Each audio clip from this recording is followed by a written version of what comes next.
nós vamos ler Marcos, capítulo 12, verso 1 ao 12. Depois entrou Jesus a falar-lhes por parábola. Um homem plantou uma vinha, cercou-a de uma sebe, construiu um lagar, edificou uma torre, arrendou-a a uns lavradores e ausentou-se do país. No tempo da colheita, enviou um servo aos lavradores para que recebesse deles os frutos da vinha. Eles, porém, o agarraram, espancaram e o despacharam vazio. De novo lhes enviou outro servo, e eles o esbordoaram na cabeça e o insultaram. Ainda outro lhes mandou, e a este mataram. Muitos outros lhes enviou, dos quais espancaram uns e mataram outros. Restava-lhe ainda um, seu filho amado. A este lhes enviou, por fim dizendo: respeitarão a meu filho. Mas os tais lavradores disseram entre si: este é o herdeiro. Ora, vamos, matemo-lo, e a herança será nossa. E agarrando-o, mataram-no e o atiraram para fora da vinha. Que fará, pois, o dono da vinha? Virá, exterminará aqueles lavradores e passará a vinha a outros. Ainda não lestes esta escritura? A pedra que os construtores rejeitaram, essa veio a ser a principal pedra angular. Isto procede do Senhor, e é maravilhoso aos nossos olhos. E procuravam prendê-lo, mas temiam o povo, porque compreenderam que contra eles proferira esta parábola. Então, desistindo, retiraram-se. Senhor, nós acabamos de ler uma porção da Tua palavra, um texto proferido pelo Teu Filho Jesus Cristo no seu ministério terreno. Queremos manter este livro aberto, meditar nesta passagem e sair daqui com o coração edificado, encorajado pela palavra do Senhor. Enquanto estamos aqui orando, oramos também nesse momento pela vida do pastor Aníbal, sua saúde, seu quadro clínico, seu pleno restabelecimento ali no hospital. Pedimos para que o Senhor use os médicos, use os medicamentos, o tratamento, para que ele logre êxito em todo esse trânsito que ele está ali no hospital. E que ele possa ainda essa semana estar em sua casa, ao lado da sua esposa, e sendo restaurado em todas as áreas do seu físico e do seu emocional. Traz uma palavra de ânimo a ele agora. Rogamos também pela vida da Patrícia, ali nos Estados Unidos, aquela jovem casada com o Rodrigo, que precisa do transplante do rim. E nós oramos para que a Priscila que se ofereceu, que o Senhor agilize os processos, os trâmites legais no país, para que ela possa se submeter a esta cirurgia. E que haja compatibilidade com o seu organismo, a aceitação desse rim. Oramos pela família do Rodrigo, seus pais que nos assistem agora, Gustavo Dória e a Hermeniete. Oramos também pelos familiares e pedimos que neste vale tão difícil, a bondade e a misericórdia do Senhor os acompanhem todos os dias de sua vida. Lembramos da cirurgia do Sérgio, próximo dia 6 de fevereiro. Pedimos que a tua graça seja sobre os médicos e sobre ele. E rogamos pela cura plena, restabelecimento e a saúde completa do teu servo, nesse momento, em nome de Jesus, e que o Senhor coloque paz em seu coração. Levantamos um clamor pela vida do irmão Aladiá, em Maceió, que nos assiste. Opera o teu milagre no seu físico. Repreende neste momento toda enfermidade ali no seu organismo. Ó Deus, que o Senhor, ó Deus, mostre ali aos médicos que o Senhor é o médico dos médicos. Que esse tratamento que ele está se submetendo seja eficaz e que o Senhor remova ali toda e qualquer célula maligna, cancerígena e talvez de possível metástase. Que o Senhor faça um milagre e que o Senhor conceda a ele uma vida longeva para que ele veja os filhos dos seus filhos servindo ao Senhor na tua casa. Fortalece a Janete, fortalece o Anderson, seu filho, e a sua filha Lília, sua nora Mona Lisa e seu neto, e fortalece esta casa. Oramos também pela vida da Fátima, pela vida da dona Lourdinha, Terezinha, suas irmãs, a cura plena e completa no físico da tua serva. Lembramos da Márcia, que ontem completou mais um ano de vida, a Márcia cabeleireira. Rogamos para que o Senhor seja com ela, traga ânimo e venha presenteá-la de uma forma especial nesta noite. Ela está aqui conosco. Deus, eu oro pelo seu marido, nós oramos pelo seu filho, para que ambos voltem-se para o Senhor e congreguem na casa do Senhor, sirvam ao Senhor com alegria e tenham suas vidas transformadas pelo poder do Evangelho.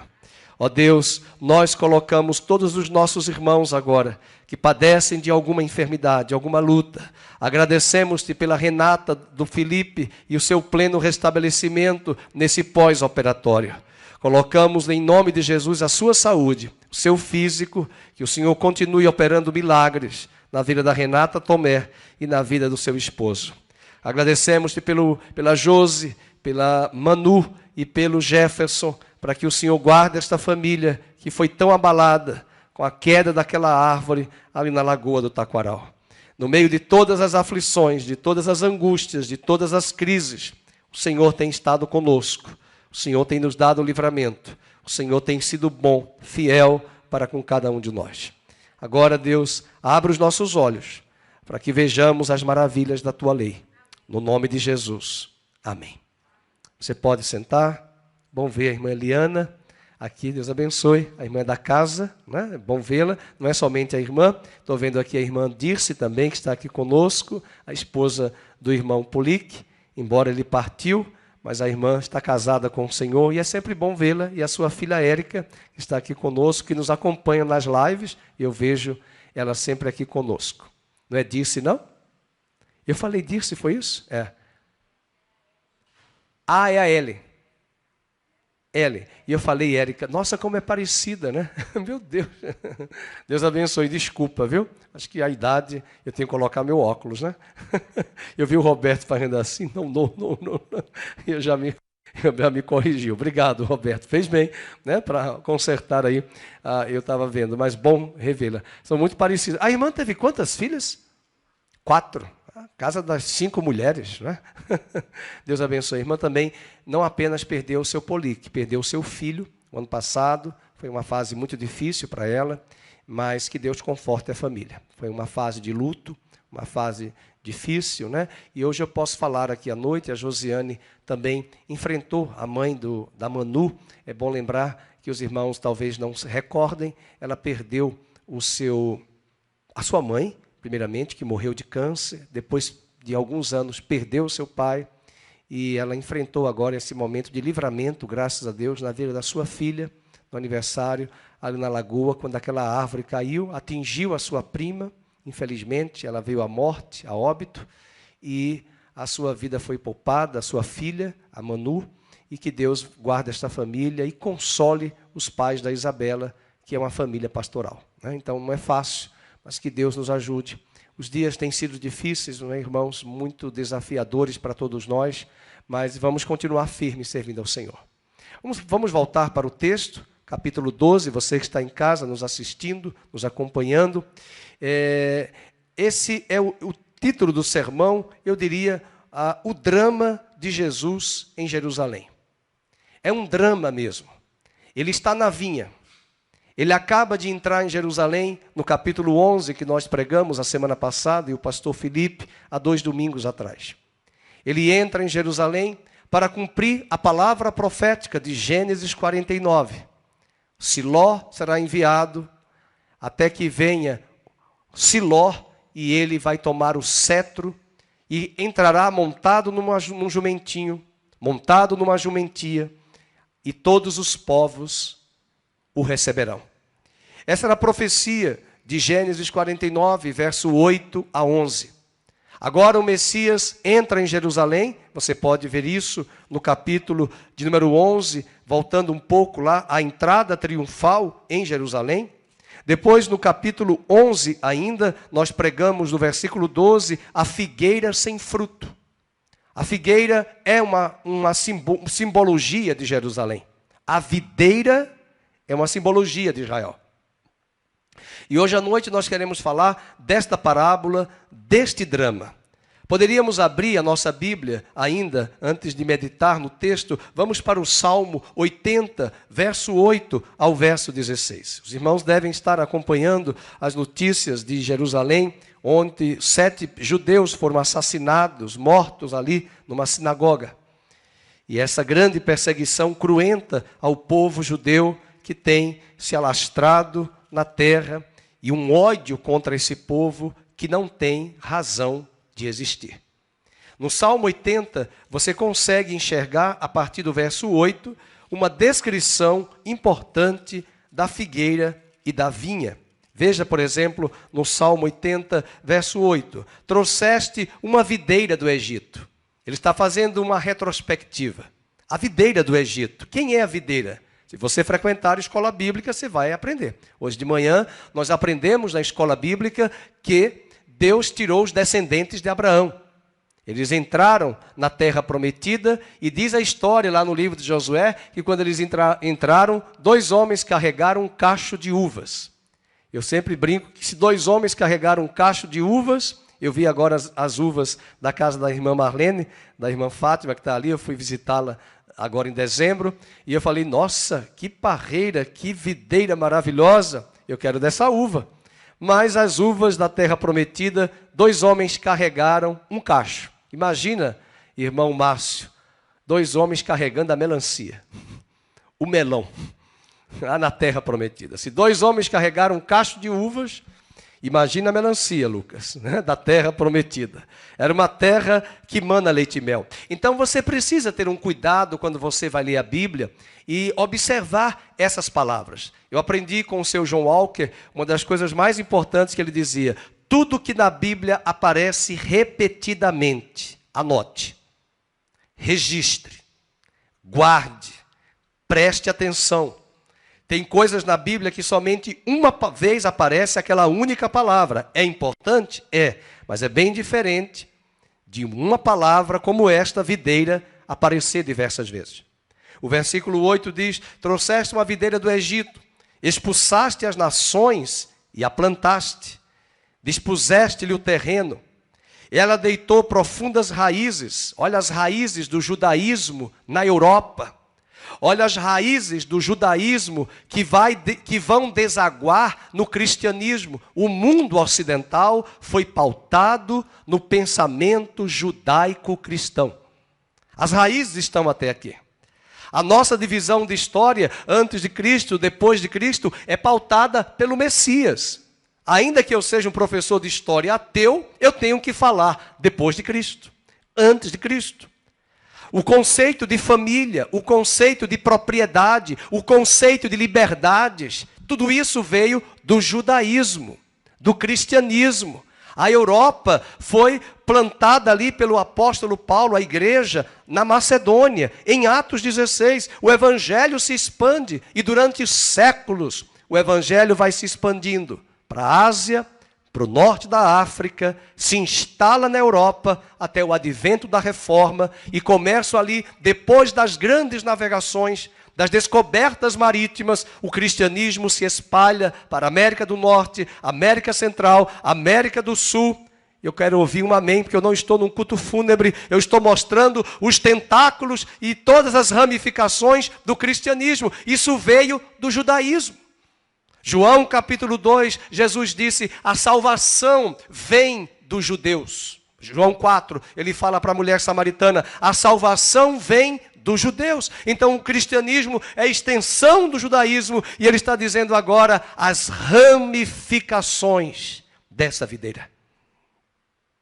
Tu a plantaste, ela deitou profundas raízes, ela encheu a terra, como acompanhe, com a sombra dela os montes se cobriram. E com os seus sarmentos, os cedros de Deus.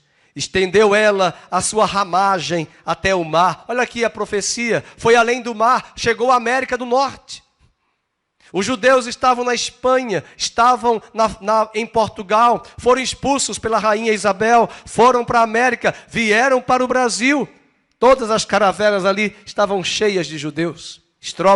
Cristóvão Colombo era judeu, foi levado, descobriu a América e foi para a América do Norte a pedido da rainha: leva esse povo para lá. Já estava profetizado, majestade, que além das ramificações, esse povo se estenderia até o mar, seus rebentos até o rio, porque ele derribaste as cercas, de sorte que a vindimam todos os que passam pelo caminho. E quando Israel perdeu a sua identidade, perdeu a sua missão, perdeu a sua visão, o javali da selva a devasta. E nela se repastam os animais que pululam no campo. Ó Deus dos exércitos, o salmista está clamando: ó Deus dos exércitos. Esse é um salmo de Asaf, não é o Asaf Borba, mas é o Asaf do Velho Testamento. Ele está clamando: ó Deus dos exércitos, volta-te, nós te rogamos, olha do céu e vê, e leio em voz alta, e visita esta vinha. A vinha é a casa de Israel. Abrimos o culto hoje à noite lendo Isaías capítulo 5, e lá no capítulo 5, versículo 7 de Isaías, ele afirma: a vinha é toda a casa de Israel. Ele ora agora: visita esta vinha, porque Israel se apostatou, Israel se corrompeu, Israel esfriou, Israel perdeu o foco, Israel perdeu a sua identidade, Israel perdeu a sua visão e a sua missão. No mesmo capítulo, verso 15, o salmista, o Asaf, está clamando: protege o que a tua mão direita plantou, o sarmento que para ti fortaleceste. E ele olha para Israel, ele olha para a videira, e parece que ele já estava contemplando a destruição de Jerusalém pela Babilônia. Parece que ele já estava contemplando em 586 a.C. a destruição de Jerusalém pelo imperador Nabucodonosor. Parece que ele já está olhando para frente no ano 70 depois de Cristo, com o general Tito destruindo Jerusalém, espalhando os judeus para nunca mais eles voltarem até 1948, quando o Estado de Israel ressuscitou. No versículo número 16, ele dá o grito: está queimada, está decepada, pereçam os nossos inimigos pela repreensão do teu rosto. Esse era o quadro de Israel. A videira começa a perder vigor, começa a perder vida. E voltando para o mesmo texto que acabamos de ler em Marcos, capítulo 12, eu quero trazer primeiro 3 verdades que podem ser apresentadas aqui na introdução desse assunto. Enquanto você pega uma caneta para marcar esses apontamentos dessas 3 verdades, eu vou pedir ao Renan que coloque na tela Jeremias, capítulo 2, verso 21. Ele também vai falar da vinha. Jeremias 2, verso 21 diz assim: eu mesmo te plantei como vide excelente, da semente mais pura. Como, pois, te tornaste para mim uma planta degenerada como de vide brava? Você já comprou uma caixa de uva e quando você provou foi uma desgraça? É a uva brava. Você já comprou uma caixinha de uva doce? Dá vontade de comer tudo. Aí você já pensa no açúcar. Você já pensa em outras coisas. Eu conheci uma vez uma dieta da uva para tratamento de câncer. Uma pessoa que ficou 30 dias só tomando suco de uva. Mais nada, só uva. Emagreceu muitos quilos para tentar purificar o organismo. Não vou falar de dieta, porque aqui eu estou na parábola da vinha. Mas que palavra pesada que Jeremias traz. Eu gosto muito desse capítulo.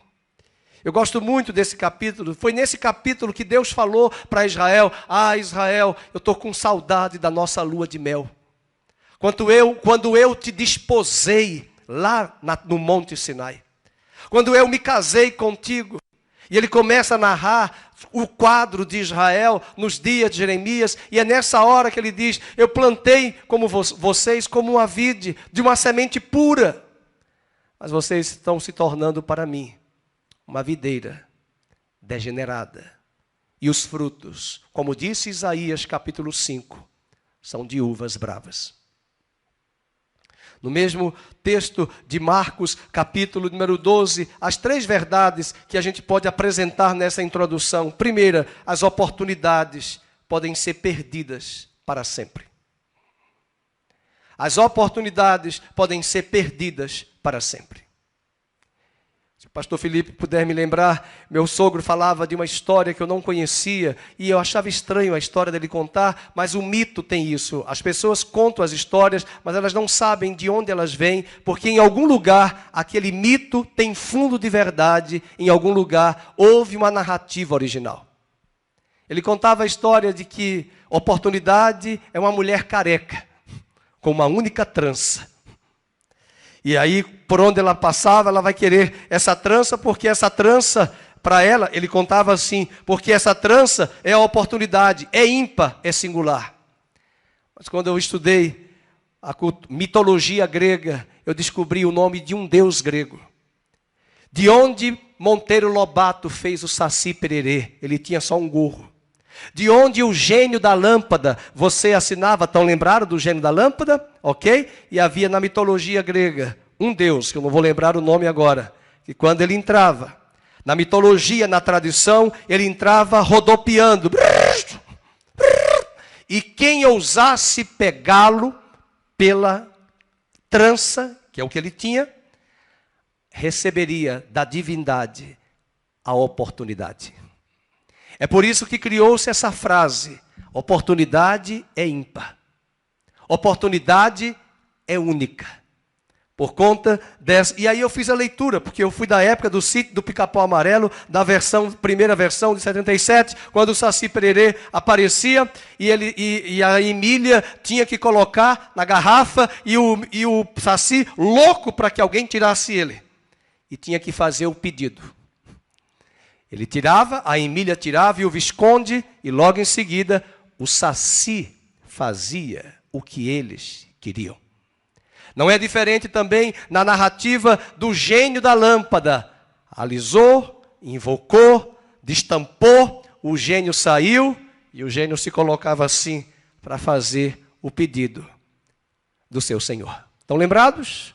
É a oportunidade. Vocês estão percebendo que o gênio era careca, tinha uma trança? Vocês estão percebendo que o Saci Pererê não tem trança, mas tinha um gorro? De onde veio isso? Das narrativas míticas. E fechando a cena, porque aqui não é sítio Pica-Pau, nem gênio da lâmpada, é só para lembrar que Jesus acabou de entrar em Jerusalém, montado no jumento. Este era o dia da visitação. Você tem que pegar Marcos 11 com Mateus 21 e Lucas capítulo 19.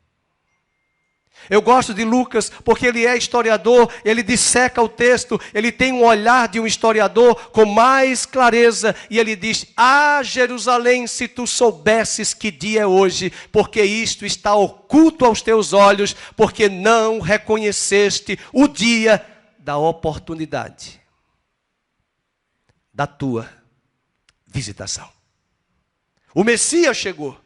A figueira estava ali, a videira estava ali, mas eles não reconheceram. E aí nós podemos pensar quantas pessoas estão perdendo oportunidades hoje de vir à igreja, quantas pessoas estão perdendo oportunidades de crescer. Irmão, nós não sabemos o dia de amanhã, nós não sabemos o que está acontecendo no mundo. Quando vierem os abalos, quando vierem os juízos, pode ser que a gente nem encontre esse prédio para congregar. Quando vierem as circunstâncias, quando vier o desespero no planeta Terra, alguns e muitos procurarão a palavra de Deus. Aonde está a palavra de Deus? E nessa política de cerceamento pode ser que nem ouçam mais a palavra de Deus. As oportunidades estão disponíveis. A palavra de Deus está disponível. A liberdade de pregar o evangelho ainda está disponível. E muitos estão desprezando a oportunidade da casa de Deus. Oportunidade de crescer. Oportunidade de comungar com os irmãos. Oportunidade de se relacionar com pessoas. Oportunidade de investir no reino, de semear no reino, de servir no reino de Deus. Abra sua Bíblia em Lucas capítulo 19. Você pode anexar esse texto e entender que ele é mais profundo na reflexão da entrada de Jesus em Jerusalém. No versículo 42 do capítulo 19, ele diz: ah, se conheceras por ti mesma, ainda hoje, o que é devido à paz. Jesus está clamando, irmãos, ele está dizendo: ah, se tu conheceras por ti mesma, ainda hoje, o que é a paz. Tudo que Israel mais quer até hoje é paz. Eles não terão essa paz.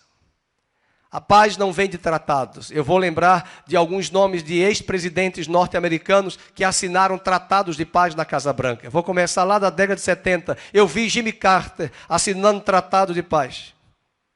Eu vi Ronald Reagan assinando tratado de paz com Yasser Arafat. Eu vi o George Bush pai assinando tratado de paz na Casa Branca. Eu vi o Bill Clinton assinando tratado de paz. Eu vi o George Bush pai assinando tratado de paz. Arafat já morreu. Alguns desses ex-presidentes ainda estão vivos. E a paz que é devida a Israel, até hoje eles não encontraram.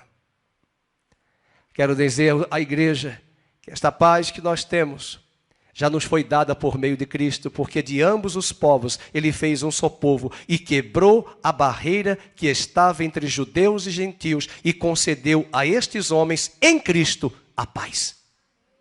Justificados, pois, em Cristo Jesus, temos paz com Deus. Estamos assistindo mais uma vez o ataque da faixa de Gaza, a mesma faixa de Gaza onde estava Golias, onde estavam os filisteus, atacando Israel, mandando míssil em pleno século 21 para destruir Jerusalém. O mesmo povo, os mesmos adversários, filisteus, e vocês acabaram de ler no Salmo 80, que não adianta eles dizerem que a terra é deles, Deus é o dono da terra, e no Salmo 80, Asaf profetizou que o Senhor expulsou os moradores da terra e mandou os descendentes de Abraão ficarem naquela terra. Tem alguns irmãos que estão assim. Diz amém. A gente precisa conhecer esses processos. Mas o mais triste é quando, no versículo de número 44 do capítulo 19 de Lucas, ele diz: e te arrasarão aos teus filhos dentro de ti, não deixarão em ti pedra sobre pedra, porque leiam. Essa é a tristeza que eu penso nos meus familiares, nos meus vizinhos, nos meus amigos, no meu próximo mais próximo, porque não reconheceram a oportunidade da tua visitação. Quantas mães estão chorando, sofrendo nas igrejas? Quantas esposas não têm visto seus maridos? Que poderiam estar congregando, que poderiam estar frequentando. Mas eles desprezam a oportunidade, usam as justificativas mais tolas, os argumentos que não justificam, para desprezar a igreja, para desprezar a congregação, para desprezar a vinha. A vinha não é mais Israel agora, a vinha é o povo de Deus, é o Israel espiritual, porque Deus não tem dois povos. De ambos os povos, Deus agora fez um, a igreja, judeus e gentios convertidos. Mas assim como eles desprezaram na vinha o Messias, nós estamos desprezando como igreja o Messias, o Cristo, o Verbo, a palavra. E mais triste, como pastor, eu falo, muitos desprezam o corpo de Cristo. Voltando para o Marcos capítulo 12, a primeira lição é que as oportunidades podem ser perdidas para sempre. Israel foi escolhido por Deus para desempenhar um papel importante na história, ser luz para as nações. Você deveria já aprender isso aqui, para quando chegar lá na eternidade, você não ter que assistir a aula do Mobral ou da FUMEC. Ou do AJA, do EJA, Educação Jovens e Adultos. Você deveria aprender isso já agora, porque que Deus levantou aquele povo. Nem precisa falar, é só ler Romanos capítulo 9. Deles são os patriarcas. Que patriarcas? Abraão, Isaac, Jacó, José. Deles veio a lei, deles veio a legislação. Deles veio o Messias, o descendente prometido. Deles vieram os pactos, as alianças abraâmica, davídica, noética. Deus vai separando o povo, aquele povo, para preservar o livro. Se existe alguém que tem um zelo pelo livro de Deus, é o povo de Israel. Não significa dizer que eles têm zelo e o zelo por si só vai fazer com que eles sejam salvos. Paulo não disse isso. Paulo disse, eles têm zelo, mas eles não têm entendimento. Eles têm zelo das coisas religiosas e espirituais, mas eles não têm a revelação. E o mais triste é que nós temos o entendimento, nós temos a revelação e não temos o zelo. E não nos agarramos à vinha, à vide. Uma figura hoje do povo de Deus, do reino de Deus. Jesus conta essa parábola para revelar aos seus líderes aonde os seus pecados iriam conduzi-los. Segunda verdade que aprendemos na introdução desse texto é que a religião pode tornar-se um sistema corrompido. A religião pode tornar um sistema corrompido. Pode se tornar. Por toda a parábola de Marcos, você pode voltar agora para Marcos, capítulo 12, eu perguntaria a você, quem são os lavradores? São os líderes religiosos. Essa palavra aparece no verso 12. Essa mesma palavra aparece também indiretamente no verso 5. Eles mataram, os lavradores mataram o servo. Na mesma parábola também, quando você lê em Mateus essa mesma história, ele vai falar o tempo todo da expressão lavradores. Você pode marcar aí Mateus 21, do verso 33 ao 46, porque é uma história narrada com mais especificidade. E a palavra lavradores aparece várias vezes. Quem são os lavradores? São os líderes religiosos que, em vez de promoverem a verdadeira adoração a Deus, transformaram a estrutura religiosa num esquema que só visa o lucro. O templo perdeu o seu sentido. O culto foi secularizado. Os rituais espirituais foram esvaziados. E o grande perigo é nós ficarmos numa religião mecanicamente, automaticamente tudo está funcionando, mas sem vida, sem amor, sem quebrantamento, sem rendição. Existem estruturas maravilhosas nas igrejas no Brasil. Cuidado, jovem. Não se deixe levar pela aparência, não só para a escolha de com quem você vai casar, porque por fora pode ser bela viola. E por dentro, pão bolorento. Os jovens são muito arrastados por igrejas que estão lindas demais, uma estrutura maravilhosa, muito show. Espreme, espreme, espreme, não sai quase nada das Sagradas Escrituras. Não foi isso que Paulo pediu a Timóteo. Ontem eu falava aos jovens, e eu chamei o projeto que eu vou trabalhar com eles, Projeto Timóteo. Vamos estudar Timóteo. Eu não vi Paulo dizendo a Timóteo, permanece na estrutura da boate. Permanece na estrutura do show. Mas ele disse, permanece na fé, permanece na doutrina, permanece na longanimidade. Ele está falando de marcas da vida cristã. Que muitas vezes hoje, igrejas grandes, e nada contra, as estruturas, elas podem funcionar muito bem, mas quando Jesus entrou como bebê, nenhum sacerdote reconheceu.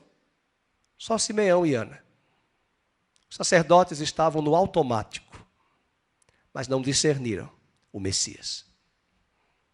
Eles colocaram na cabeça deles, Lucas, que o Messias viria como rei, com coroa, com cetro e espada para matar Herodes. É verdade que um dia ele virá como rei, como leão.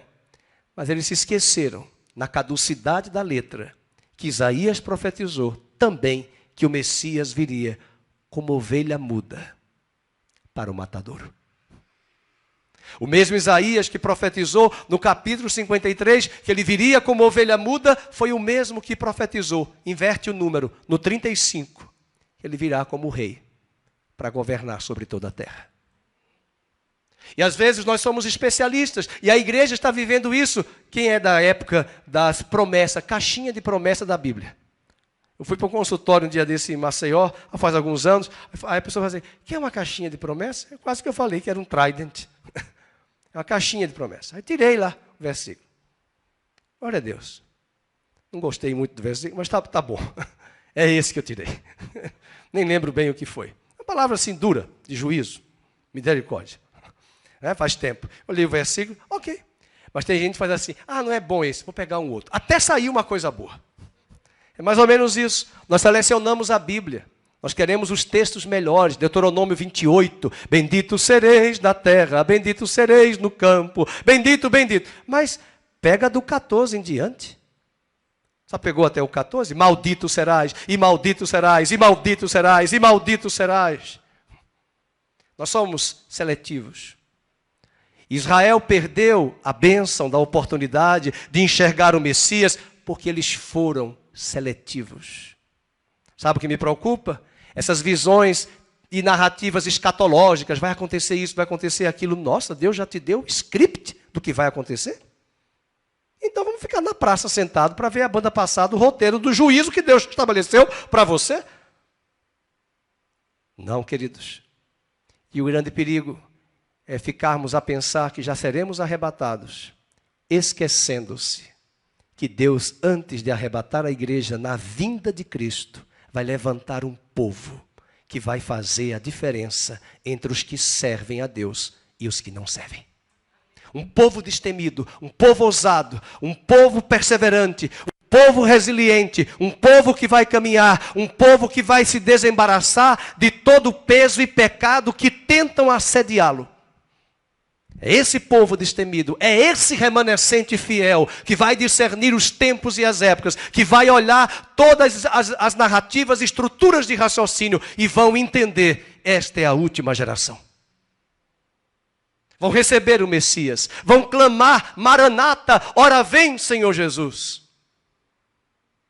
Marcos 12 está nos falando que a religião pode tornar-se num sistema corrompido. O templo perdeu o seu sentido. Os rituais foram esvaziados, espirituais foram esvaziados e o povo afastado de Deus.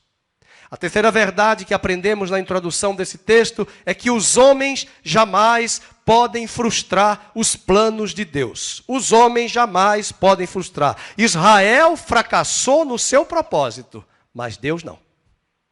É nessa parábola que ele vai dizer: o reino de Deus vos será tirado, porque vocês perderam a oportunidade, e vos será entregue a um outro povo que no devido tempo entregue os frutos. Será que a igreja não vai entregar os frutos que Israel deveria ter entregue? Marcos não dá essa percepção. Apenas ele diz no versículo 9: que fará, pois, o dono da vinha? Virá, exterminará aqueles lavradores, e agora leiam, e passará a vinha a outros.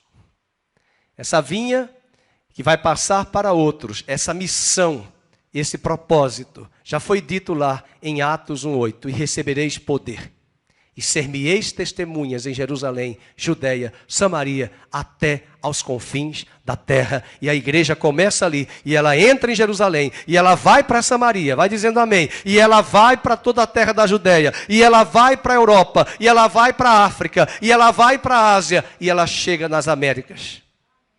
E agora com a internet, essa mensagem pode chegar em todas as ilhas, em todos os arquipélagos, em todos os continentes. O evangelho do reino será pregado em testemunho a todas as nações, e então virá o fim. Os homens jamais podem frustrar os planos de Deus. Israel fracassou, mas Deus jamais fracassa. Agora vamos estudar a parábola. Algumas lições que aprendemos nesta parábola. Primeira lição: o privilégio de Israel, o povo amado de Deus. Eu acho lindo como ele começa a parábola. Diz assim: depois entrou Jesus a falar-lhes por parábola. Um homem plantou uma vinha. Irmãos, é a mesma palavra de Isaías 5. É a mesma. Eu acho que quando Jesus estava falando isso, quem conhecia o Talmud e estudava a Torá e os profetas, o livro dos profetas, eles devem ter dito: já vem ele com Isaías 5. É a mesma história. E ele diz, ele plantou uma vinha, ele cercou-a de uma sebe, uma cerca, construiu um lagar, edificou uma torre. Torre fala de lugar de vigilância. Faltou a Israel a vigilância. Eles deixaram as raposas atacarem a vinha. Raposa gosta de uva. Lá em Cantares diz que as raposinhas vieram e invadiram as uvas. É nesse sentido que o privilégio de Israel, o povo amado, dois historiadores famosos, escritores antigos do primeiro século, Joséfo, Flávio Joséfo e Tácito, escreveram dizendo que havia sobre o pórtico. O pórtico é um espaço, tipo uma praça, ali junto ao templo de Herodes. Eles viram, e Flávio Joséfo diz isso nos seus livros, e Tácito, que eles viram no pórtico de Herodes, no templo de Jerusalém, uma grande videira dourada. Herodes mandou colocar uma videira dourada no pórtico do templo de Jerusalém. Então até Herodes, um rei pagão, sabia que a videira era Israel. E Flávio Joséfo, que não era cristão, confirma nos seus livros de história, no seu livro que ele deixou de legado. E o Talmud aplicava o ramo da videira ao templo de Jerusalém. O Talmud, para quem não sabe, são os comentários dos rabinos acerca dos textos. Assim como nós, pastores, estudamos os livros da Bíblia com comentaristas da Bíblia, grandes estudiosos que fazem comentários, os judeus estudam a Bíblia com o comentário do Talmud. E no Talmud, os rabinos dizem que o ramo da videira é para aplicar ao templo de Jerusalém.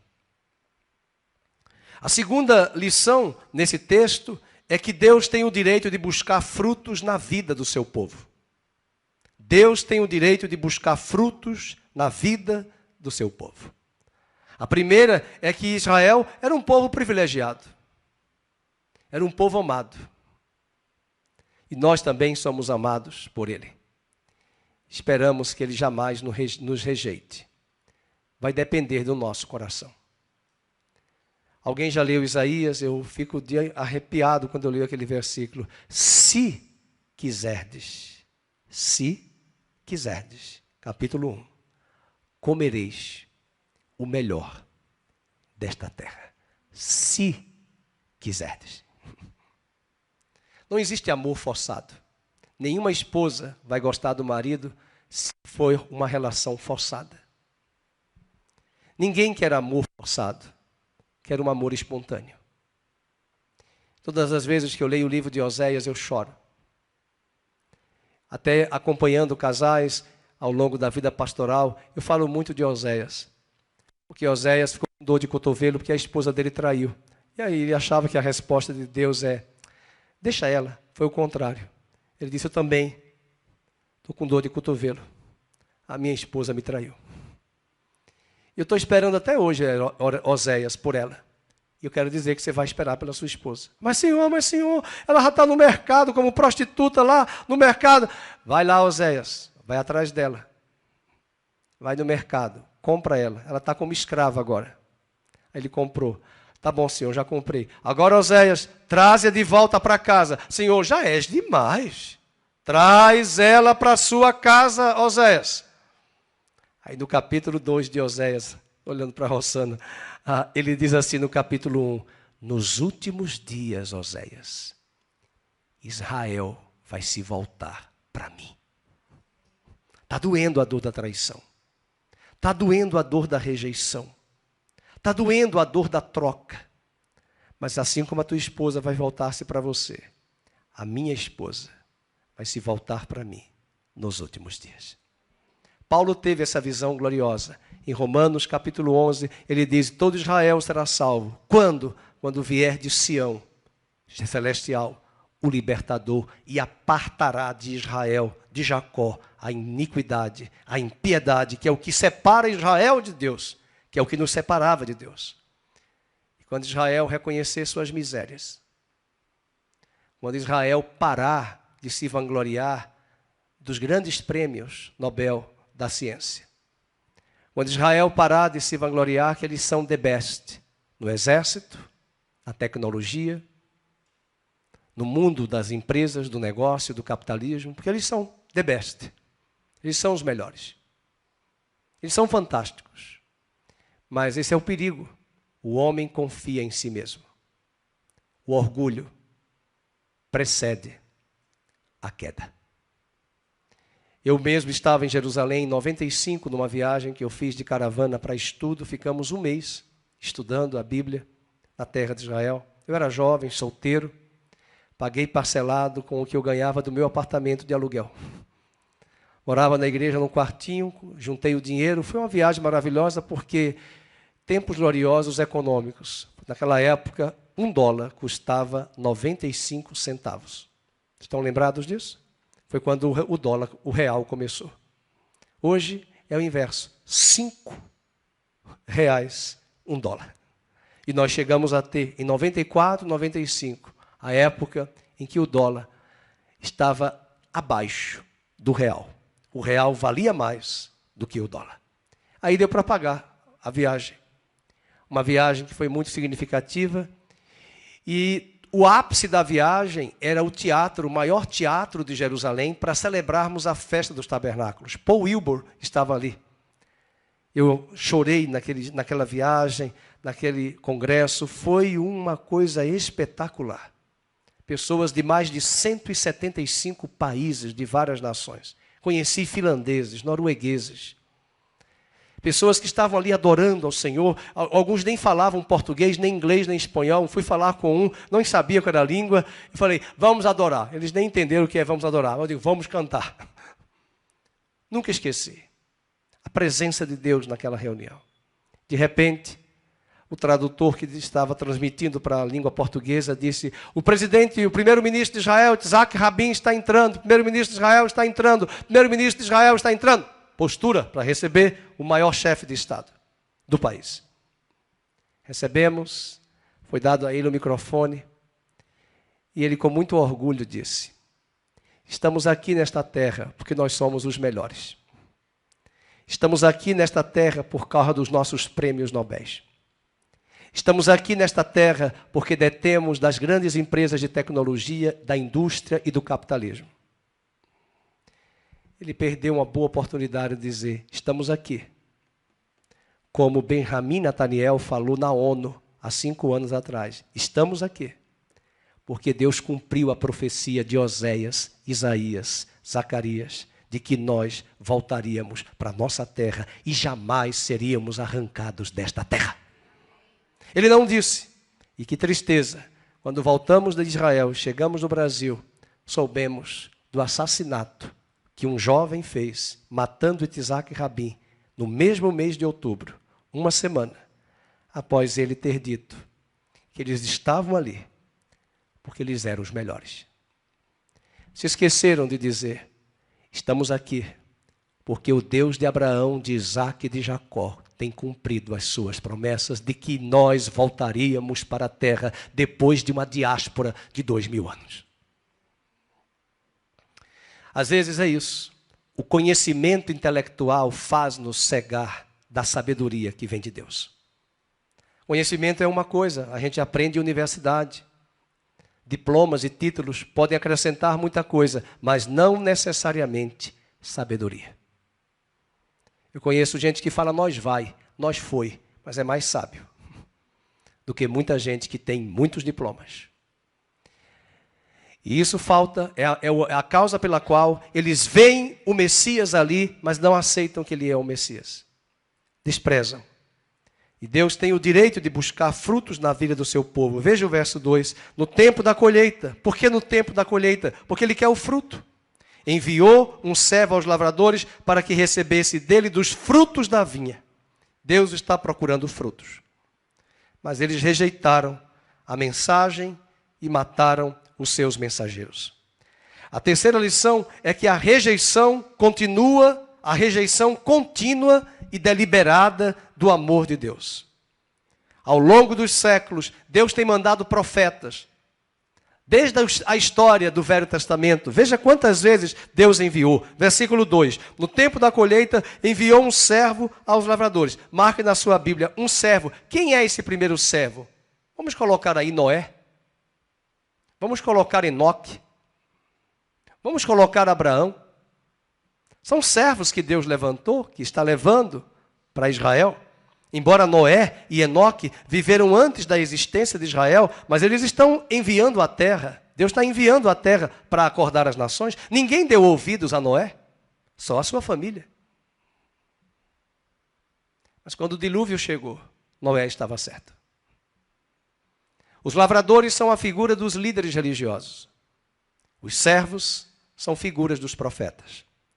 Várias levas de servos. Versículo 4 diz, e de novo lhes enviou outro servo. Vamos colocar Samuel? Vamos colocar Davi? Vamos colocar Isaías? Vamos colocar Jeremias? Vamos colocar Oséias? Deus enviou esses servos. Versículo 5, e ainda outro lhes mandou, Deus mandou Zacarias. Deus mandou Isaías. Vocês estão lembrados que Isaías foi cerrado por um serrote a pedido do rei Manassés? Foi cerrado ao meio. Eles mataram os profetas. O Renan vai colocar na tela, nós não vamos abrir, o capítulo que fala que um profeta chamado Zacarias foi morto. Talvez não o Zacarias que nós conhecemos, mas outro Zacarias. Segundo Crônicas 36, 16. Segundo Crônicas 36, 16. Você que está em casa nos assistindo, você vai ver na tela. Eles, porém, zombavam dos mensageiros, desprezavam as palavras de Deus e mofavam dos seus profetas, até que subiu a ira do Senhor contra o seu povo, e não houve remédio algum. Há vários profetas, e especificamente um profeta foi morto. Hebreus diz no capítulo 11 que alguns foram cerrados ao meio. Não cita o nome. Mas a história diz que quem foi cerrado ao meio foi Isaías. É muito triste quando Deus envia os servos e as pessoas rejeitam. Essa cidade tem muitas igrejas evangélicas, mas muita gente continua ainda rejeitando ouvir a palavra de Deus. A rejeição contínua e deliberada do amor de Deus. E ainda, por fim, no verso 6, restava-lhe ainda um, que era o seu filho amado. E eles fizeram pior, mataram o seu filho. E Jesus está falando na parábola, eu mesmo serei morto. A quarta lição que aprendemos nesse texto é que o juízo de Deus aos que rejeitam o seu amor. Deus vai punir os rebeldes. Deus vai passar a vinha a outros. A oportunidade de Israel cessa. E aos gentios é aberta a porta da graça. O quarto ponto que os irmãos estão escrevendo, eu falo muito rápido, o juízo de Deus aos que rejeitam o seu amor. Esse é o juízo. Juízo não é só saindo a ira. O juízo é Deus tomando uma posição e dizendo, chega, agora a missão que era para Israel, eu vou dar para a igreja. Deixa eu explicar isso melhor. Você já leu Romanos? Estão lembrados que Deus falou em Romanos que ele levantaria um povo que estimularia ciúmes em Israel. Eles ficaram com ciúmes da igreja. Eles ficaram com ciúmes dos gentios que estão se convertendo. Eu conheci uma judia que ela conhecia várias capitais do mundo, vários lugares desse mundo. Eu só deixei ela falar. Quando nós paramos e eu fui falar, comecei a falar da Bíblia. Ela sabia que eu era teólogo, que eu era pastor. E ela disse, como é que você sabe tudo isso? Eu não sei quase nada, eu sou judia, mas eu não sei de nada. Mas a senhora sabe tanto da política e da geopolítica das nações. Ah, se a senhora desse um pouquinho de um tempo maior para estudar a Bíblia. Ela entendeu ali que havia um gentio, eu, pagão, que sabia mais das coisas do judaísmo do que ela, que era judia. Eu não sabia de mim, mas eu sabia porque eu estudei as Escrituras. Mas ela estava mais antenada com as coisas desta terra, distraída, sem perceber que o Messias que ela tanto espera já chegou. A oportunidade foi encerrada. Israel rejeitou o tempo da sua visitação. E por conta disso, Jesus traz uma figura da pedra que eles rejeitaram. Versículo 10. Ainda não lestes esta escritura? A pedra que os construtores rejeitaram, essa veio a ser a principal pedra angular. Eles rejeitaram a pedra de fundamento. E o versículo 9 diz assim: virá, exterminará aqueles lavradores, e leiam, e passará a vinha a outros. Eu gosto de Mateus. Mateus era judeu. Ele escreveu para judeus. Ele diz assim: e arrendará a vinha a outros, para que estes entreguem os frutos nos seus devidos tempos. Não se esqueça que Deus está atrás de fruto. Deus não quer manga palmer não, irmãos. Deus não quer uva. Deus não quer caju. Vou falar as frutas do Nordeste. Deus não quer cajá. Deus não quer mangaba. Pastor, que fruta é essa? Uma delícia. Deus não quer banana, prata, nanica. Deus não quer isso. Deus não quer pêssego. Deus não quer jaca. Deus não quer mamão, papaya. Deus não quer. Deus chama os frutos de almas, de vidas, que serão ganhas por meio de você e eu, que somos a igreja.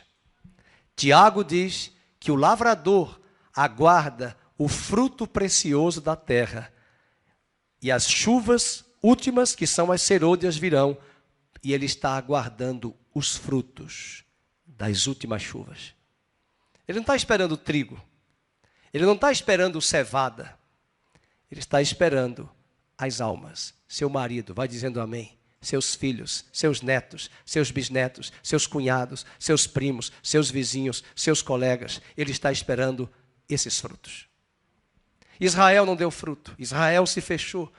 Tem igrejas hoje que são um clube fechado, pior do que clubes que existem por aí. São panelas com tampa bem fechada, ainda mais de pressão.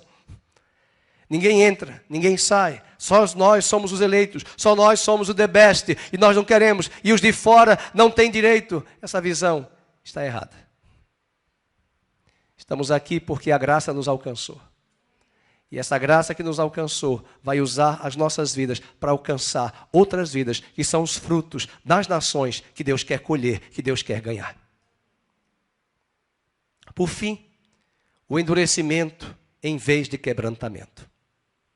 Ao invés dos líderes se quebrantarem, eles se mantiveram rígidos, endurecidos. Os líderes interpretaram corretamente a parábola de Jesus, mas não se dispuseram a obedecer. Ele terminou de falar, veja o que Marcos falou no versículo 12. Leiam. E procuravam prendê-lo, mas temiam o povo, porque compreenderam que contra eles, os líderes religiosos, proferiram esta parábola, então desistindo, retiraram-se. Mas são esses mesmos líderes que logo no versículo 13 vão tentar enviar alguns dos fariseus e dos herodianos para que o apanhassem em alguma palavra. Tem gente assim perigosa. Não se quebranta, não se rende, é um cabo de vassoura duro e ainda mais vai criar esse tipo de situação. Falar mal, jogar contendas, semear contendas e ainda tentar pegar aquela pessoa na palavra. Cuidado com pessoas que ficam espreitando você para saber as suas fraquezas, para depois contar para terceiros quais são as suas fraquezas. Vigie, observe e lembre-se que você também tem fraquezas. Mas quem ama, na Bíblia Sagrada, diz que o amor cobre uma multidão de pecados. É muito complicado, e aqui fica uma lição que nada tem a ver com o texto, quando você quer desenvolver uma intimidade com uma pessoa na igreja. Se você quer ser íntimo de alguém, prepare-se, seja maduro. Não da Venezuela, por favor, seja maduro. Para que você enxergue as fraquezas dos irmãos, cubra e ore não para difamar o irmão. Se você não quer isso, então não faça amizade de intimidade com ninguém. Não busque intimidade, porque você vai conhecer a fraqueza. Se eu andar muito com o Lucas, se eu frequentar muito a casa do Lucas, ele vai conhecer minhas fraquezas. O que é fraqueza? Debilidades, às vezes uma palavra que eu falei, uma atitude que eu falei, um garfo que eu peguei errado e ele é muito fino, educado, francês. O pastor pegou o garfo com a mão esquerda. Lógico, eu sou canhoto. Tem gente que olha tudo, olha o seu nariz, olha a sua mão, olha o seu andar. Tem gente que observa tudo. E aí, numa hora oportuna, fala mal de você. Se amar, aquela fraqueza vai ser coberta. Mas se você quer dar uma de que eu quero ser íntimo de todo mundo, não vai nessa onda não. Porque se você quer intimidade com alguém, você vai conhecer as fraquezas também dessa pessoa. A maturidade é para isso. Se eu amo, eu nunca vi Jonatas falando mal de Davi. Eu nunca vi Davi falando mal de Jonatas. Irmãos, eu não sei ler a Bíblia sem chorar. Eu acho lindo Jonatas. Irmãos, Jonatas é o príncipe, é o herdeiro do trono. Ele reconheceu que ele não seria rei, era Davi. Ele disse, tome a minha capa. Quando o pai dele queria matar Davi, ele saiu da mesa do almoço e pegou o cavalo, possivelmente, e correu e foi dizer a Davi, fuja, go straight, vai embora, porque meu pai quer te matar. Ele protegeu o irmão de aliança, não era irmão de sangue. Está faltando isso nas igrejas. Às vezes nós amamos muito a fofoca, a contenda, pegamos a fraqueza do irmão, expomos, espalhamos. Se você está vendo a fraqueza de alguém, cubra, ore e aproxime-se dessa pessoa que você já está próxima.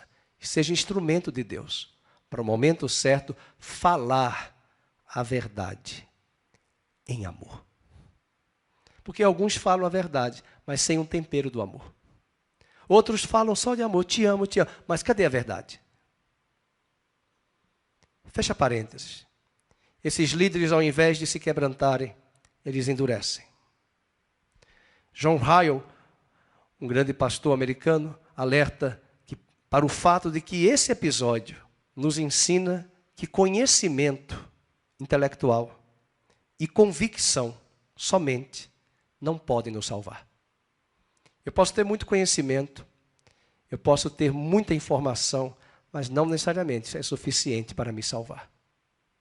O que me salva é a graça de Deus quando Ele encontra em mim quebrantamento, rendição. Se eu não aprender a ter compaixão das pessoas, quando eu precisar da compaixão, eu não terei. É muito triste ver as pessoas nas igrejas sem compaixão. Elas querem logo o juízo. Elas preferem logo julgando, rotulando, criticando. Cuidado para não dizer às pessoas, detesto gente drogada. Cuidado. Nunca esqueci uma pregação do pastor Davi, quando pregou aqui, no antigo templo, no tapete, ele usou até a figura do tapete, que na genealogia de Jesus, a família dele tinha tanta gente complicada, que foi tudo por debaixo do tapete.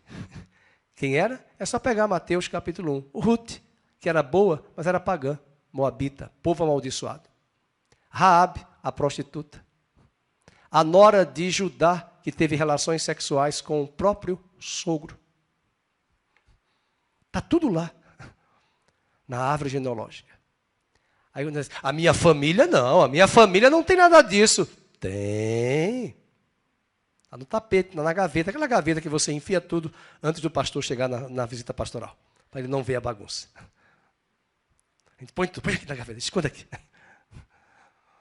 Finalizando, queridos, 3 lições que nós aprendemos com esse texto. Primeiro, não despreze as oportunidades. Como dizia meu sogro, uma mulher careca com trança. Só fui entender a história lá na aula da Unicamp, na mitologia grega. Segunda lição, Deus continua buscando frutos na sua vida. Que Deus encontre frutos na minha vida em 2023. Que Deus encontre frutos em você.